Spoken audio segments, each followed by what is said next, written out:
الصلاة والسلام عليك يا رسول الله. الصلاة والسلام عليك يا حبيب الله. الصلاة والسلام عليك يا رسول الله. الصلاة والسلام عليك يا حبيب الله. الصلاة والسلام عليك يا رسول الله. الصلاة والسلام عليك يا حبيب الله. أحسن منك لم ترقت عيني وأجمل منك لم تلد النساء. خلقت مبرأ من كل عيب كأنك قد خلقت كما تشاء.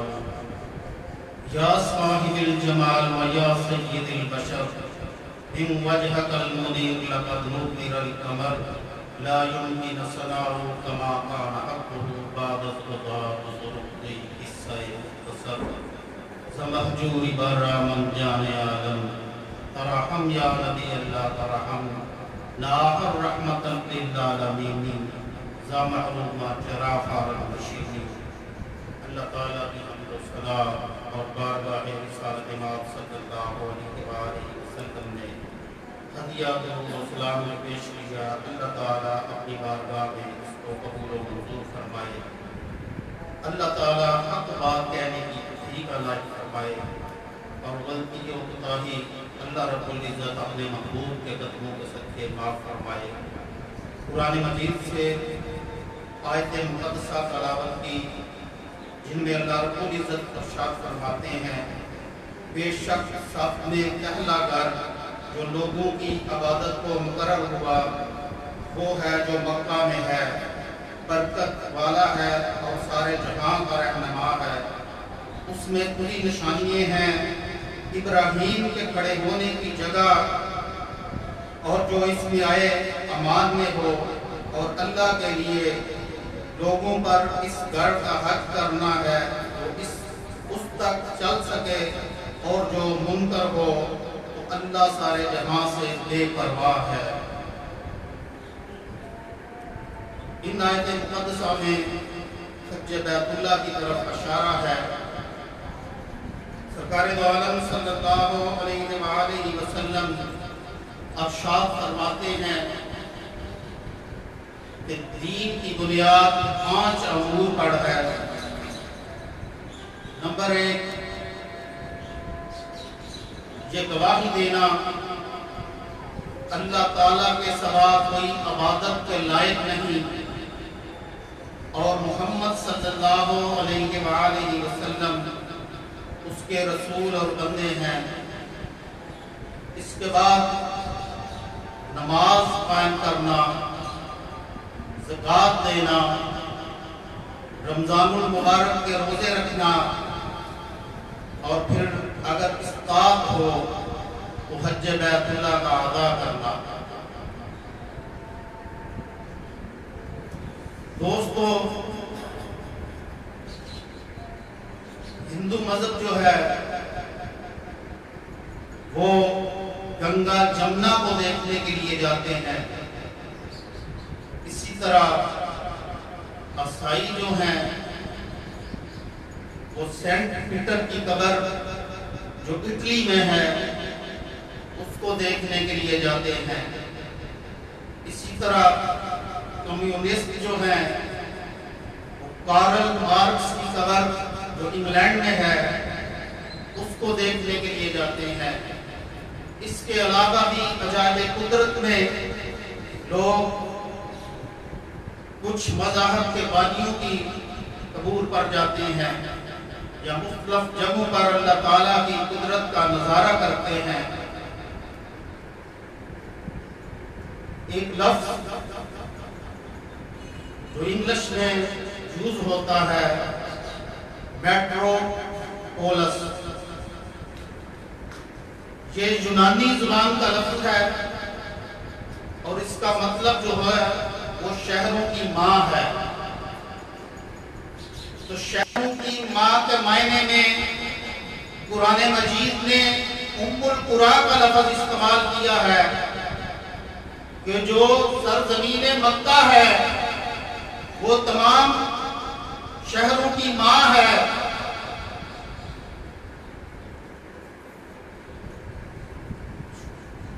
مکہ جو ہے وہ تمام شہروں کی ماں کے طور پر استعمال ہوتا ہے۔ قرآن مجید نے بھی اشارہ فرمایا وَقَانَ عَرْشُهُ عَلَى الْمَاءِ، سورہ ہود میں،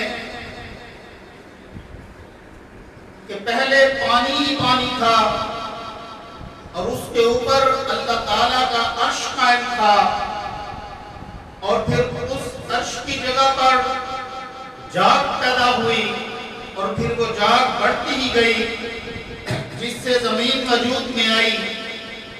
تو وہ مقام جو مرکز نقطہ تھا اس جگہ کا، وہاں پر اللہ تعالیٰ نے بیت اللہ کو بنایا۔ دوستو، کائنات کے کسی بھی حصے سے اگر زمین کو ماپا جائے گا تو وہ جگہ مرکز اس کا مکہ مکرمہ قرار پائے گا، بیت اللہ کی جگہ قرار پائے گی۔ تو بیت اللہ وہ مرکزیت ہے۔ چنانچہ تفسیر سعدی میں آتا ہے کہ سب سے پہلے بیت المعمور جو تھا اس کعبہ کی سیٹ میں آسمانوں پر جو قائم ہے اور جس کے ارد گرد ملائکہ طواف کرتے رہتے ہیں، تو زمین کے ملائکہ نے کہا کہ ہمارے لیے بھی کچھ ہونا چاہیے، تو اس کی سیدھ میں اللہ تعالیٰ نے کعبہ اللہ کی بنیادوں کو رکھا، بلکہ جنت سے یہ پتھر یاقوت کا لے کے آئے تو اس کی بنیادوں میں رکھا گیا۔ اور اس کے مطابق کہ سیدنا آدم علیہ السلام سے پہلے اس کی بنیاد رکھی، مگر کچھ روایات میں یوں بھی آتا ہے کہ سیدنا آدم علیہ السلام جب جنت سے زمین پر آئے تو انہوں نے چاہا کہ اللہ تعالیٰ کی عبادت کرے، تو اس وقت فرشتوں کے ساتھ مل کر اس کعبہ کی بنیاد رکھی۔ تو سیدنا ابراہیم علیہ السلام بہت بعد میں اس کی بنیاد رکھی، تو سب سے پہلے ملائکہ نے، پھر سیدنا آدم علیہ السلام، اور پھر جب طوفان نوح آیا تو اس بیت المعمور کی جگہ کو اٹھا لیا گیا اور یہاں پر صرف قلعے باقی رہ گئے، مگر اس وقت بھی انبیاء علیہ السلام اور بے قرار دل والے لوگ اس مرکز کی طرف متوجہ ہوتے اور وہاں پر آ کر اللہ تعالیٰ کی بارگاہ میں دعائیں کرتے، التجائیں کرتے اور اپنی مراد کو پہنچتے۔ تو جب سیدنا ابراہیم خلیل اللہ علیہ السلام کا وقت آیا تو کعبہ کی بنیادیں ایک زمانہ گزرنے کے ساتھ مغروم ہو چکی تھیں۔ اس وقت سیدنا ابراہیم خلیل اللہ علیہ السلام کو حکم ہوا، پھر آپ کو جبریل امین نے آ کر وہ جگہ بتائی، تو وہاں پر سیدنا ابراہیم خلیل اللہ علیہ السلام اور سیدنا اسماعیل علیہ السلام نے اس جگہ پر کعبہ اللہ کی بنیاد رکھی، جس بنیاد پر سیدنا آدم علیہ السلام نے اس کو اٹھایا تھا۔ تو جب دونوں نے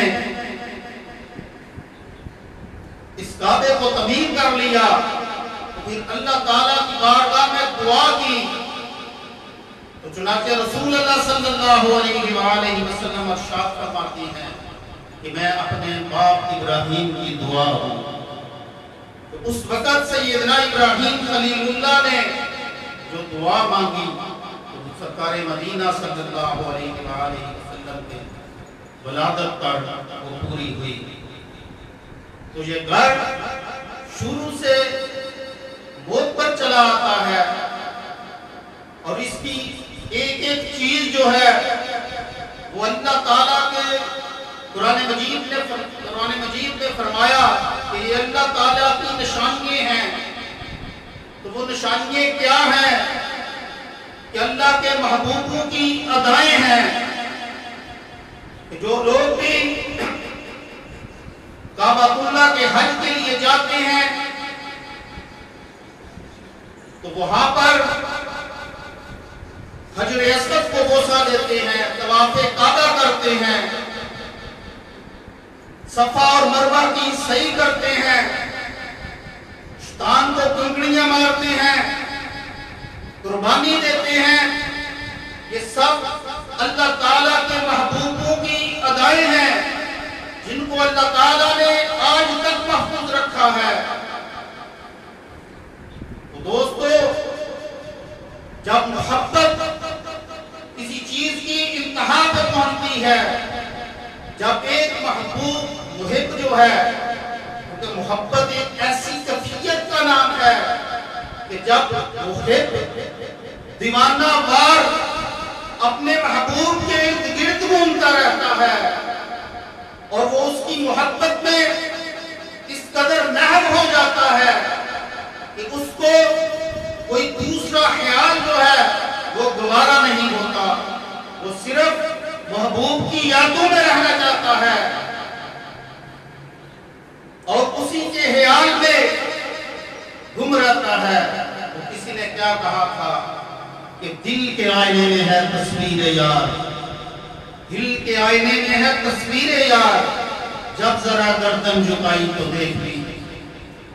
تو جب ایک محب محبت کی اس انتہا پہ پہنچتا ہے، جیسے سیدنا کلیم اللہ علیہ السلام، جب آپ محبت کی اس انتہا پر پہنچے تو اللہ تعالیٰ کی بارگاہ میں عرض کی، انظر الیک، میں آپ کو دیکھنا چاہتا ہوں۔ اللہ تعالیٰ کی بارگاہ میں التجا کی کہ یا اللہ میں تجھ کو دیکھنا چاہتا ہوں، آواز کے ہمراہ سراپا بھی تو دیکھوں، اے جان سخن میں تیرا چہرہ بھی تو دیکھوں۔ محبت کی اس انتہا پر پہنچ کر عاشق چاہتا ہے کہ محبوب کا دیدار حاصل ہو جائے۔ حضرت ثوبان رضی اللہ تعالیٰ عنہ جو نبی کریم صلی اللہ علیہ وآلہ وسلم کے ایک صحابی ہیں، وہ آقا دو جہاں صلی اللہ علیہ وآلہ وسلم کی محبت میں اس قدر کی فتار ہیں، آپ خناف الرسول ہیں اور ہر لمحہ نبی کریم صلی اللہ علیہ وآلہ وسلم کے خیال میں گھومتے رہتے ہیں، ہر لمحہ نبی کریم صلی اللہ علیہ وآلہ وسلم کا خیال رہتا ہے۔ ایک دن نبی کریم صلی اللہ علیہ وآلہ وسلم کی بارگاہ میں حاضر ہوئے، آقا دو جہاں صلی اللہ علیہ وآلہ وسلم نے ارشاد فرمایا، اے ثوبان، تیرا رنگ پھک کیوں ہے؟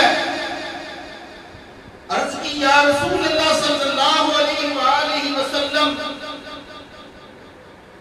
نہ تو میں بیمار ہوں نہ کوئی عارضہ لاحق ہے، مگر ایک ہی خیال مجھ کو پریشان کرتا ہے۔ عرض کی یا رسول اللہ صلی اللہ علیہ وآلہ وسلم، اب جب کبھی میں بے قرار ہوتا ہوں تو اپنے دل کے تسکین کے لیے یا رسول اللہ آپ کی دہلیز پر آ جاتا ہوں، اور آ کر آپ کو جب دیکھتا ہوں تو میرے دل کو تسکین حاصل ہو جاتی ہے۔ مگر آج کل ایک خیال ایسا ہے جو میرے دل میں بیٹھ گیا ہے کہ کل قیامت کا دن جب قائم ہوگا، یا رسول اللہ صلی اللہ علیہ وآلہ وسلم، آپ انبیاء کی جماعت میں ہوں گے، میں اگر جنت میں چلا گیا تو میرا درجہ تو آپ سے کم تر ہوگا، یا رسول اللہ میں آپ کو کیسے دیکھ سکوں گا؟ اور اگر جنت میں نہ گیا تو پھر دیکھنے کا سوال ہی پیدا نہیں ہوتا۔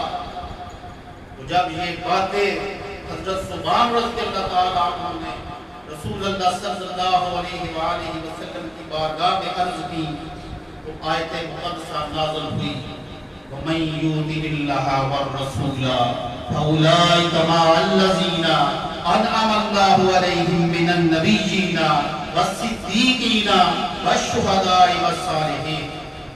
جو لوگ اللہ اور اس کے رسول کی اطاعت کرتے ہیں وہ انبیاء، صدیقین، شہداء اور صالحین کے ساتھ ہوں گے۔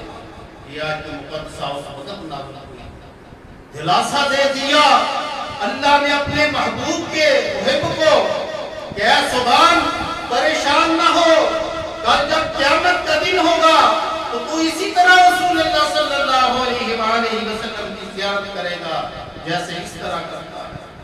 تو جب انسان محبت کی اس انتہا پہ پہنچے تو پھر یہ معاملہ پیش آتا ہے کہ وہ محب جو ہے محبوب کے خیال میں ہی گھومتا رہتا ہے۔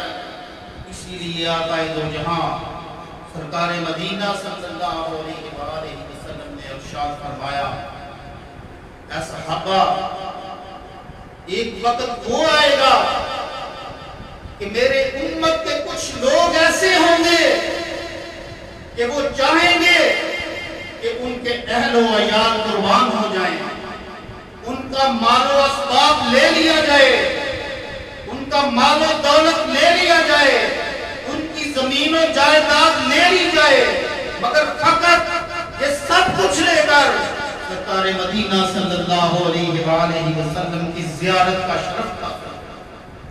ایسے لوگ بھی اس سنت میں ہوں گے کہ جو ہر چیز کو قربان کر دیں گے فقط اس لیے کہ رسول اللہ صلی اللہ علیہ وآلہ وسلم کی زیارت کا شرف پاتا ہے۔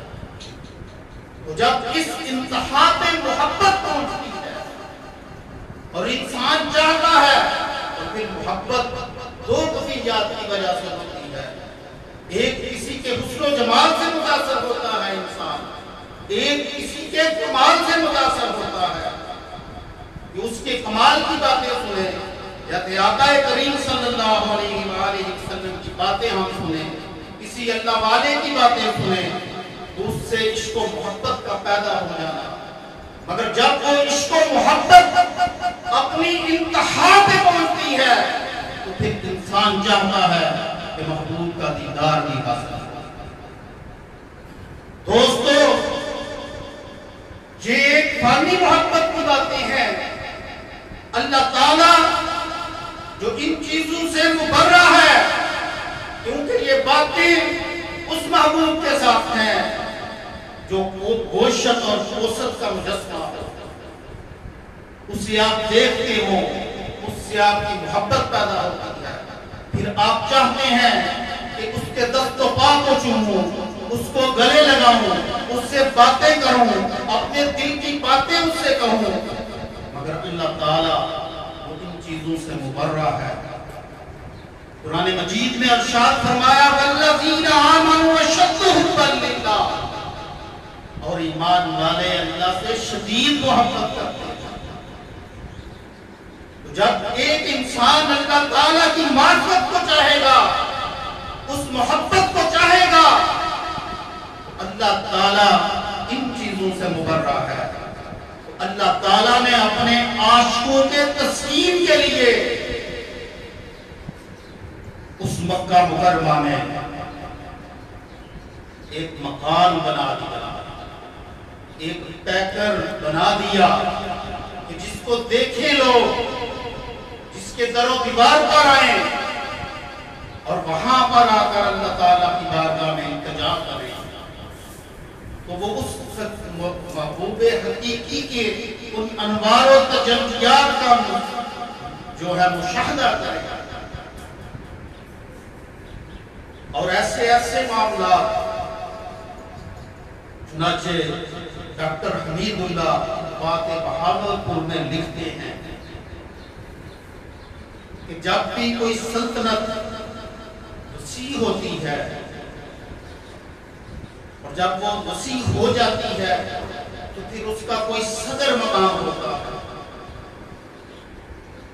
کہ اس کا صدر مقام منتخب کیا جاتا ہے، جیسے آپ دارالخلافہ بھی کہہ سکتے ہیں۔ وہ صدر مقام جب منتخب کیا جائے تو پھر وہاں پر بادشاہ کا محل بھی تعمیر ہوتا ہے، اور ارد گرد کے جو لوگ ہوتے ہیں، رعا جو ہوتی ہے، ان کے نمائندے اس صدر مقام پر پہنچتے ہیں اور جا کر بادشاہ کے ہاتھ پر بیعت کرتے ہیں اور اپنی عقائد کا اظہار کرتے ہیں۔ تو جب یہ وسیع سلطنت ہوتی ہے تو یہ معاملہ پیش آتا ہے۔ اللہ تعالیٰ تو تمام سلطنتوں کا مالک ہے، تو لہذا جب انسان بیت اللہ میں پہنچتا ہے تو وہ حجر اسود پر جب اپنے ہاتھوں کو رکھتا ہے تو وہ اس بیعت کی تجدید کرتا ہے، کیونکہ بیعت کا معنی ہوتا ہے خود کو بیچ دینا۔ وہ خود کو بیچ کر اللہ تعالیٰ کے سپرد کر دیتا ہے۔ جب اس حجر اسود پر ہاتھ رکھتا ہے، جب اس کو چومتا ہے تو وہ ایسے ہی ہے جیسے کسی کے ہاتھ کو چومتا ہے۔ جب منتظم پر کھڑے ہو کر لپٹتا ہے، روتا ہے، تو وہ ایسے ہی ہے جیسے کوئی اپنے محبوب کو گلے سے لگاتا ہے۔ اور پھر وہ طواف کعبہ کرتا ہے اور اس کے بعد سیدنا ابراہیم خلیل اللہ کے قدموں کے نشان پر آ جاتا ہے اور نفلوں کو ادا کرتا ہے۔ تو یہ تمام نشانیاں اپنے محبوبوں کی ادائیں اللہ تعالیٰ نے ہم کو دی کہ جب سیدہ حاجرہ اس صفا مروہ میں دوڑی تو اللہ تعالیٰ کو یہ ادائیں ایسی پسند آئی کہ آج تک کوئی کسی منصب پر چاہے فائز ہو، کوئی علامہ ہو، کوئی پیر ہو، کوئی مفتی ہو، کوئی مولوی ہو، کوئی فقیر ہو، کوئی درویش ہو، حتیٰ کہ انبیاء ہو، ایسی ادا اللہ تعالیٰ کو پسند آئی کہ وہ ادا سب جا کر وہاں پر ادا کرتے۔ اسی طرح سیدنا ابراہیم خلیل اللہ علیہ السلام، آپ نے جو کنکریاں شیطان کو ماری وہ بھی حج کا حصہ ہے کہ حاجی جب جاتے ہیں تو کنکریاں مارتے ہیں۔ اب کنکریاں مارنے سے وہ شیطان نظر نہیں آتا، ابراہیم خلیل اللہ علیہ السلام کو تو وہ نظر آیا تھا۔ بعض لوگ جب اذان میں اس میں محمد آتا ہے اور ہم آنکھوں سے لگاتے ہیں چون کر، بعض لوگ اعتراض کرتے ہیں کہ تم کو کیا نظر آتا ہے؟ تو دوستو اس وقت جب وہ کعبہ اللہ میں جا کر میدان عرفات میں جب وہ کنکریاں مارتے ہیں تو اس وقت ان کو کیا شیطان نظر آتا ہے؟ وہ ادائے ابراہیمی ہے۔ اسی طرح یہ آدم علیہ السلام کی سنت ہے، سیدنا صدیق اکبر رضی اللہ تعالیٰ عنہ کی سنت میں سنت ہے کہ ہم جو انگوٹھوں کو اس میں محمد صلی اللہ علیہ وسلم پر چوم کر آنکھوں سے لگاتے ہیں، تو یہ ان کی اس دلیل کا رد ہے کہ ضروری نہیں کہ وہ نظر آئے، کیونکہ وہاں پر جا کر جو شیطان کو کنکریاں ماری جاتی ہیں وہ حج کا حصہ ہے اور اللہ کے محبوبوں کی وہ ادائیں ہیں۔ اور ہر زمانے میں اور حقیقت کعبہ ہے کیا وہ ایک مکان ہے جو سیاہ غلاف میں جس کے اوپر سیاہ غلاف چڑھا ہوا ہے، اس کے 4 کونے ہیں اور وہ بیت اللہ کے درمیان موجود ہے؟ دوستو ظاہر بین لوگ اس مکان کو دیکھتے ہیں، مگر وہ لوگ جن کو اللہ تعالیٰ نور بصیرت عطا فرماتا ہے اور جن کو ہم اولیاء اللہ کہتے ہیں،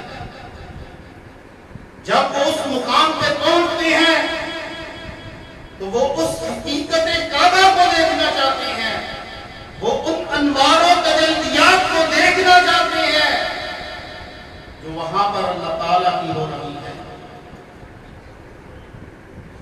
سے سیدنا ابراہیم بن ادم رحمت اللہ تعالی علیہ کا مشہور واقعہ ہے کہ آپ ہر قدم پر دو نفل ادا کرتے ہوئے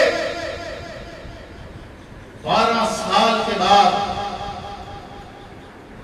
بیت اللہ پہنچے. جب بیت اللہ میں داخل ہوئے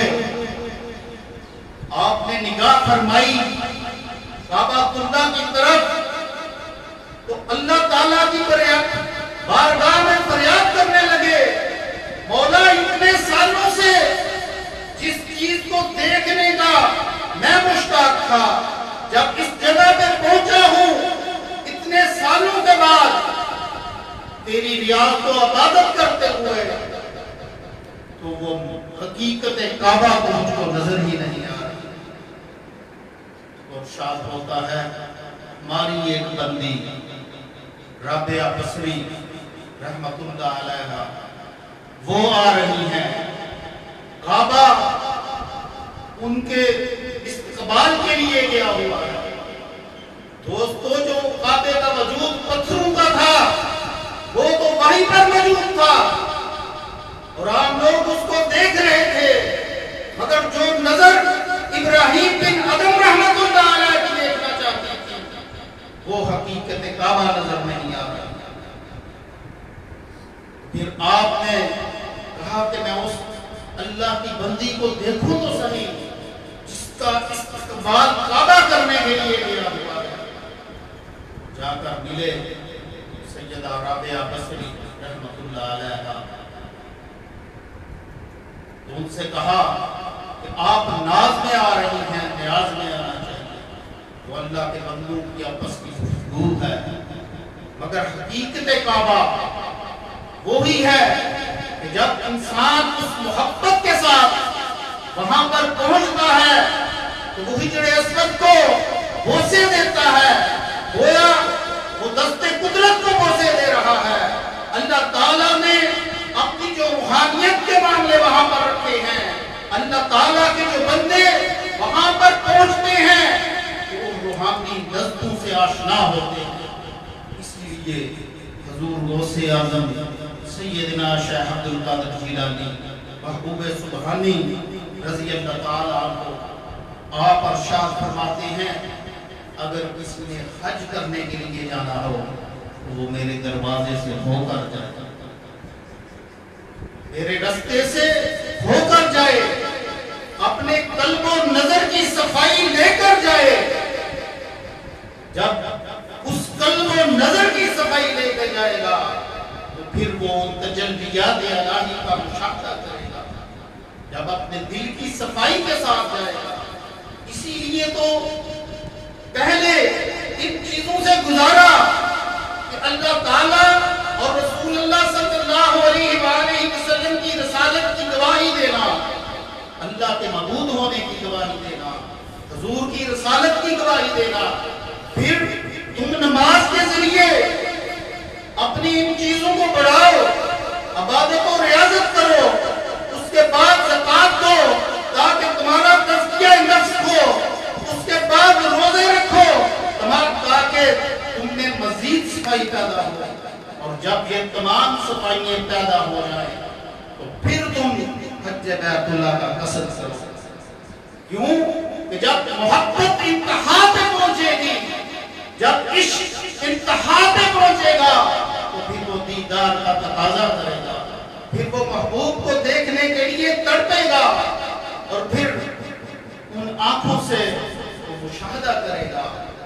جب یہ صفائی پیدا ہو, اسی لیے حضور غوث اللہ نے فرمایا کہ جس نے حج کرنے کے لیے جانا ہو وہ میرے دروازے سے ہو کر جائے, یعنی کہ وہ معرفت حاصل کر لے, وہ قرب کی منزل مجھ سے سیکھ لے, وہ اداب مجھ سے سیکھ لے, اور پھر سیکھنے کے بعد جب وہ بیت اللہ میں جائے گا تو پھر اس کا نظارہ کچھ اور ہی ہوگا. تو جب تک یہ چیزیں ختم نہ کرے انسان تو وہاں پر جو بھی نشانی میں اللہ تعالیٰ نے اپنے محبوبوں کی اداؤں کو رکھا کہ جب سیدنا ابراہیم خلیل اللہ علیہ السلام ایک مرتبہ سیدنا اسماعیل علیہ السلام کو ملنے کے لیے تشریف لے کر آئے، تو آپ کی بیوی آپ کے سامنے آئی۔ اسماعیل علیہ السلام کہیں باہر گئے ہوئے تھے، تو انہوں نے پوچھا، انہوں نے بے توجہی کے ساتھ جواب دیا، لہذا ابراہیم خلیل اللہ علیہ السلام نے فرمایا کہ جب اسماعیل آ جائیں تو ان کو کہنا کہ اس طرح کا ایک آدمی آیا تھا، وہ کہتا تھا کہ تم اپنی دہلیز کو تبدیل کر دو۔ سیدنا اسماعیل علیہ السلام جب آئے اور یہ سارا معاملہ پیش ہوا، آپ نے فرمایا وہ میرے والد ماجد سیدنا ابراہیم خلیل اللہ علیہ السلام، انہوں نے مجھ کو اشارہ کیا ہے کہ میں تجھ کو طلاق دے دوں۔ اس کے بعد آپ نے دوسری شادی کی اور ابراہیم خلیل اللہ علیہ السلام دوبارہ ملنے کے لیے آئے۔ جب آپ آئے تو آپ کی جو دوسری بیوی تھی انہوں نے آپ کا اس کو احترام کیا اور عرض کرنے لگی ذرا ٹھہریے، میں آپ کا ہاتھ منہ دھلاتی ہوں۔ انہوں نے کہا کہ مجھ کو حکم نہیں کہ میں اپنی سواری سے نیچے اتروں۔ اس وقت آپ کی اس بیوی نے ایک پتھر لا کے رکھا جس کے اوپر سیدنا ابراہیم خلیل اللہ علیہ السلام نے قدم رکھتے، اور اسماعیل علیہ السلام کی بیوی نے عرض کیا، حضور آپ کی بات بھی پوری ہو جائے گی کہ آپ سواری سے نہیں اتریں گے۔ تو آپ کی بیوی نے سیدنا ابراہیم خلیل اللہ علیہ السلام کے ہاتھ منہ اور سر کو دھویا، عزت و تکریم کی، اور ابراہیم خلیل اللہ واپس چلے گئے۔ جب واپس چلے گئے تو پھر نصیحت فرما گئے کہ اسماعیل کو کہنا کہ یہ دہلیز تمہاری درست ہے۔ تو جب اسماعیل علیہ السلام واپس آئے، سارے معاملے کا پتہ چلا، تو انہوں نے فرمایا کہ وہ میرے باپ ابراہیم خلیل اللہ علیہ السلام تھے، اور انہوں نے مجھ کو اشارہ کیا ہے کہ تمہاری دہلیز یہ درست ہے، یعنی کہ یہ بیوی تمہارے لیے فائدے مند ہے۔ تو وہ پتھر جب تعمیر کعبہ ہو رہی تھی تو وہی پتھر سیدنا ابراہیم خلیل اللہ علیہ السلام اس پتھر کے اوپر کھڑے ہوتے ہیں، اور وہ پتھر بڑھ بھی جاتا ہے اور نیچے بھی آ جاتا ہے، اور آج بھی ہزاروں سال گزرنے کے بعد اس پتھر میں سیدنا ابراہیم خلیل اللہ علیہ السلام کے قدموں کے نشان موجود ہیں، اور آج بھی وہ پتھر حرم کعبہ میں موجود ہے۔ جب انسان طواف کر لیتا ہے تو پھر اس کو حکم ہے کہ وہ مقام ابراہیم کو مصلی بنائے، اس پتھر کے پاس آ کر اللہ تعالیٰ کی بارگاہ میں جو نفلوں کو ادا کرے۔ تو یہ نسبت جب اس کے محبوبوں کے ساتھ پتھروں کو بھی ہو جاتی ہے تو وہ پتھر بھی جو ہیں اعلیٰ و برفا ہو جاتے ہیں۔ اسی طرح جو پتھر حجر اسود میں ہے کہ سرکار دو عالم صلی اللہ علیہ وآلہ وسلم نے اپنے مبارک ہاتھوں سے اس پتھر کو وہاں پر نصب کیا اور اس پتھر کو چوما۔ لہذا سیدنا عمر بن خطاب رضی اللہ تعالیٰ آپ فرماتے ہیں کہ تو صرف ایک پتھر ہے، مگر میں جو تم کو چومتا ہوں تو اس وجہ سے چومتا ہوں کہ سرکار مدینہ صلی اللہ علیہ وآلہ وسلم کے مبارک لب تجھ کو لگے ہیں، تو اس لیے عمر تجھ کو چومتا ہے۔ تو کعبۃ اللہ اور وہاں کا حج یہ تمام نشانیاں ہیں اللہ کے محبوبوں کی، اللہ کے محبوبوں کی ادائیں ہیں، اور اللہ تعالیٰ نے عبادت کی صورت میں ہمارے لیے وہ باقی رکھی ہیں۔ سیدنا اسماعیل علیہ السلام کو کی قربانی کے لحاظ سے بھی کچھ باتیں ہو جائیں کہ قربانی بھی نزدیک ہے۔ قربانی کے لیے جانور جو ہوتے ہیں، اونٹ جو ہے وہ 5 سال کا خریدا جاتا ہے، گائے جو ہے وہ 2 سال کی، اس کی مت میں بھینس بھی آ جاتی ہے، اور بکرا 1 سال کا، اور دمبا جو 6 ماہ کا بھی چل جاتا ہے، مگر وہ اس قدر مضبوط اور طاقتور ہو کہ دیکھنے میں وہ سال کا ہو۔ تو قربانی جو ہے ابراہیم خلیل اللہ علیہ السلام کی یاد ہے۔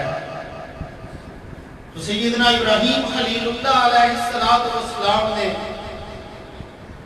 ایک دفعہ دریا کے کنارے پہنچے تو دیکھا کہ ایک لاش پڑی ہوئی ہے، اس کو مچھلیاں بھی کھا رہی ہیں اور چرند پرند اور جانور بھی کھا رہے ہیں، شیطان بھی وہاں پر موجود تھا۔ آپ نے فرمایا تو کیا کر رہا ہے؟ وہ کہتا ہے کہ جس کی حالت اس حد تک پہنچ چکی ہے وہ کس طرح دوبارہ معرض وجود میں آئے گا؟ تو سیدنا ابراہیم خلیل اللہ نے اللہ تعالیٰ کی بارگاہ میں التجا کی، تو اللہ تعالیٰ نے فرمایا کیا ابراہیم تجھ کو یقین نہیں کہ میں مردوں کو زندہ کر دوں گا؟ عرض کی یقین ہے، مگر میں دل کا اطمینان چاہتا ہوں۔ تو لہذا حکم ہوا کہ 4 پرندے لو۔ وہ پرندے آپ نے لیے، ایک مور تھا، ایک مرغ، ایک کوا، ایک کبوتر، اور بعضوں نے کبوتر کی جگہ بطخ کو بھی لکھا ہے۔ یہ پرندے لیے، ان پرندوں کا آپ نے قیمہ کر دیا اور ان کو آپس میں مکس کر دیا، سر ان کے اپنے پاس رکھے اور 4 پہاڑوں پر مختلف جگہ پر جا کر وہ قیمہ پھینک دیا، اور واپس جب آئے جگہ پر تو پھر آواز دی ان کو، وہ تمام قیمہ جو تھا اپنے اپنے سر کے ساتھ آ کر جڑ گیا اور وہ پرندے زندہ ہو گئے۔ اہل معرفت میں اس میں بھی نکتے لکھے ہیں، وقت اس چیز کی اجازت نہیں دیتا، مگر اہل معرفت کہتے ہیں کہ یہ جو موڑ ہوتا ہے یہ خوبصورت ہوتا ہے، اس کو اپنی خوبصورتی پر گمنڈ اور تکبر ہوتا ہے، تو انسان جب تک اپنی اس خوبصورتی، اپنے اس گمنڈ اور تکبر کو ختم نہ کرے، اس خواہش کو ذبح نہ کرے، جیسے ابراہیم خلیل اللہ نے اس کو ذبح کیا تھا، اسی طرح کوا حریص ہوتا ہے، لالچ ہوتا ہے۔ جب تک انسان دنیا کے لالچ اس چھری سے ذبح نہ کر دے، اس وقت تک وہ قربانی کی اس خاصیت تک نہیں پہنچ سکتا۔ اسی طرح کہا کہ مرغ میں شہوت ہوتی ہے، جب تک وہ اپنی شہوانی لذات کو ختم نہیں کرتا، اس کو چھری سے ذبح نہیں کرتا، اس حقیقت تک نہیں پہنچ سکتا۔ اسی طرح کوا اور مرغ اور پھر کبوتر، جس کی انسیت انسانوں کے ساتھ ہوتی ہے، رشتوں میں اس کی انسیت ہوتی ہے، جب تک انسان اللہ تعالیٰ کے لیے تمام رشتوں کو توڑ نہ دے، جیسے سورہ مزمل میں ارشاد ہے کہ ہر چیز سے بڑھ کر جب تک اللہ تعالیٰ کے لیے خالص نہ ہو جائے۔ تو ابراہیم خلیل اللہ نے جو یہ پرندے ذبح کیے، جب تک اپنی خواہشوں کو وہ ذبح نہیں کر لیتا، قربانی کے اس درجے تک نہیں پہنچ سکتا، اللہ تعالیٰ کی اس معرفت تک نہیں پہنچ سکتا۔ اور پھر اہل معرفت کہتے ہیں کہ جیسے خوبصورت ہے مور، تو قرآن مجید میں ارشاد ہے لَقَدْ خَلَقْنَا الْإِنسَانَ فِي أَحْسَنِ تَقْوِيمٍ، انسان کی تقویم جو ہے وہ احسن طریقے پہ ہے۔ اسی طرح مرغ جو ہے وہ سحر کو اذان دیتا ہے، تو جب تک انسان رات کو اللہ تعالیٰ کی عبادت اور ریاضت نہ کرے، اللہ تعالیٰ کو یاد نہ کرے، اس وقت تک اس چیز کو نہیں پا سکتا۔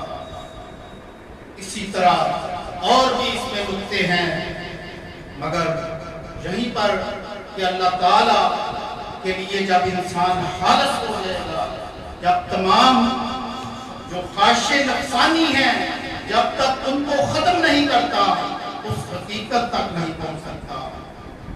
تو اسی طرح حضور قبلہ عالم ابا کی رحمت اللہ تعالی علیہ، آپ حضرت نوح علیہ السلام کے دربار اقدس میں ہر سال حاضری دیا کرتے تھے اور گاہے بگاہے بھی جاتے رہتے تھے۔ ان کا بھی عرس مبارک 8 اور 9 ذی الحج کو گجرات میں شیخ شمانی کے مقام پر ہوتا ہے۔ سائیں گوہر الدین رحمت اللہ تعالی علیہ آپ بھی ابتدائی حال میں مختلف اولیاء کے پاس جاتے تھے۔ آپ کے دل میں خواہش ہوتی کہ قل هو اللہ احد اللہ الصمد لم یلد ولم یولد ولم یکن لہ کفوا احد کی حقیقت سے مجھ کو کوئی آشنا کر دے۔ آپ صابر احمد کلیر رحمت اللہ علیہ کے مزار پر بھی گئے، خواجہ معین الدین چشتی اجمیری رحمت اللہ علیہ کے مزار پر بھی گئے۔ اس مقصد کے لیے کہ آپ سلطان باہو رحمت اللہ علیہ کے مزار اقدس پر گئے۔ عالم مشاہدہ میں آپ نے کیا دیکھا کہ سلطان باہو رحمت اللہ علیہ کی روح پاک آپ کے کندھوں پر سوار ہے اور فرماتے ہیں اے گوہر الدین اعلان کر کے باہو زندہ ہے۔ آپ نے فرمایا کہ میں یہ اعلان کرنے تو نہیں آیا کہ باہو زندہ ہے، میں تو یہ چاہتا ہوں کہ قل هو اللہ احد اللہ الصمد لم یلد ولم یولد ولم یکن لہ کفوا احد کی حقیقت سے مجھ کو کوئی آشنا کر دے۔ سلطان باہو رحمت اللہ علیہ نے ارشاد فرمایا لاہور میں حضور داتا علی حجویری رحمت اللہ علیہ کے در اقدس پر چلے جاؤ۔ لہذا سائیں گوہر الدین رحمت اللہ علیہ وہاں پر تشریف لے کے آئے۔ حضور داتا علی حجویری رحمت اللہ علیہ سے آپ نے مشاہدہ میں گفتگو ہوئی تو یہی مدعا اپنا بیان کیا۔ حضور داتا علی حجویری رحمت اللہ علیہ نے فرمایا جس سوال کے لیے تم آئے ہو وہ یہاں تو حاصل نہیں ہوگا۔ عرض کی کیا مدینہ منورہ چلا جاؤ؟ تو حضور داتا علی حجویری رحمت اللہ علیہ نے ارشاد فرمایا نہیں، شیخ چگاتی دے حضرت نوح علیہ السلام کے مزار اقدس پر چلے گا۔ پھر سائیں گوہر الدین رحمت اللہ تعالی علیہ آپ کے در اقدس پر آئے۔ آپ کے در اقدس پر اس سے پہلے بھی کچھ اولیاء آتے رہے، جیسے عوام شریف والے قاضی سلطان محمود اور ان کے علاوہ بھی کچھ اولیاء یہاں پر آتے رہے، مگر سائیں گوہر الدین رحمت اللہ علیہ وہ ہستی ہیں جن کو اتنا عزت ملا کہ آپ اس ٹیلے کے اوپر آپ کے مزار اقدس تک پہنچے اور پھر وہاں پر ان نبوت کے اثرات کو جو ہے ان پر منتشر ہوئے۔ اور پھر اس کے بعد سائیں گوہر الدین رحمت اللہ علیہ جہاں گجرات میں کچھ اور انبیاء کے مزار ہیں وہاں پر حاضری دیتے، مگر آپ عشاء کے بعد نوح علیہ السلام کے مزار پر آ جاتے اور پھر فجر کے بعد آپ جو ہے جندر شریف واپس چلے جاتے۔ تو سائیں گوہر الدین رحمت اللہ تعالی علیہ کے ساتھ وہ ملاقات تھی کہ آپ نے ان کا اظہار فرمایا اور حضور قبلہ عالم ابا جی رحمت اللہ تعالی علیہ نے اکثر وہاں پر تشریف لے کے جاتے تھے اور اللہ تعالیٰ کی یہ کرم نوازی تھی کہ ایک مرتبہ آپ وہاں پر گئے تو آپ فرماتے ہیں کہ رات کے 11 کا ٹائم تھا، مجھ پر کچھ درود کی طاری ہوئی تو سیدنا نوح علیہ السلام نے شرف ملاقات بخشا اور فرمایا کہ آپ اوپر آ جائیں۔ وہاں پر باغ علی شاہ رحمت اللہ علیہ بھی ایک بزرگ تھے جن کا مزار آج بھی وہیں پہ موجود ہے، تو وہ اس وقت حیات تھے، تو ان کو بھی اللہ تعالیٰ نے وہ نور عطا فرمایا تھا۔ وہ فوراً انہوں نے فرمایا کہ اب بہتر ہے کہ آپ مزار شریف پر جا کر حاضری دیں۔ تو دوستو جس کے پاس ٹائم ہو وہ ضرور حضرت نوح علیہ السلام کے مزار اقدس پر بھی حاضری دے اور وہاں پر جا کر درود ابراہیمی یہ پڑھنا بہت سی ترقی کا سبب ہے۔ تو اللہ تعالیٰ ہم کو ان چیزوں پر عمل کرنے کی توفیق عنایت فرمائے۔ اللہ تعالیٰ حقیقت قربانی سے شناسا فرمائے۔ اللہ تعالیٰ اپنی اور اپنے محبوب کی معرفت اور محبت عطا فرمائے۔ اللہ تعالیٰ میری اس کوشش کو قبول و منظور فرمائے، اور اللہ تعالیٰ محبوب کے صدقے ہمارے گناہوں کو معاف فرمائے۔ وما علینا الا البلاغ۔